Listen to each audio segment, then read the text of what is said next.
દમણમાં હવે પ્રવાસીઓના આકર્ષણ માટે એક નવું કેન્દ્ર ઊભું થવા જઈ રહ્યું છે. તારીખ 2 ઓક્ટોબર 2024ના રોજથી દમણમાં સામાન્ય જનતા માટે પક્ષીઘર ખુલ્લું મુકાશે. દમણના પક્ષીઘરમાં તમને વિવિધ પ્રજાતિના પક્ષીઓ જોવા મળશે, પણ આ પક્ષીઘરની મુલાકાત વખતે અમુક નિયમોનું પાલન કરવું પણ જરૂરી છે. જેમ કે પક્ષીઘરમાં કચરો ફેંકવો તથા પ્લાસ્ટિક સંપૂર્ણપણે પ્રતિબંધિત છે. આ વિસ્તાર નો સ્મોકિંગ ઝોન અને આલ્કોહોલ ફ્રી ઝોન જાહેર કરવામાં આવ્યો છે.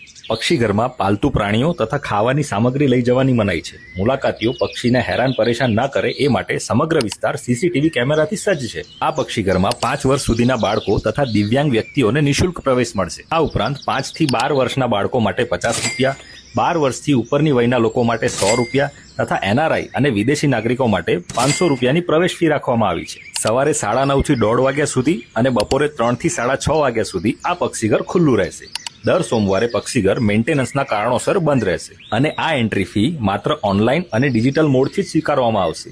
પ્રતિબંધિત પ્રવૃત્તિ જેવી કે તંબાકુ, સ્મોકિંગ અને કચરો ફેંકવા પર ₹100, છોડ અથવા પક્ષીઘરની મિલકતને નુકસાન કરવા પર ₹500 અને આલ્કોહોલના સેવન તથા એન્ટી સોશિયલ એક્ટિવિટી કરવા પર ₹1000નો દંડ થઈ શકે છે. તો હવે દમણ ફરવા જાઓ તો પક્ષીઘરની મુલાકાત લેવાનું ચૂકતા નહીં. એડ્રેસ છે દમણ પક્ષીઘર, જંપોર બીચ, દમણ.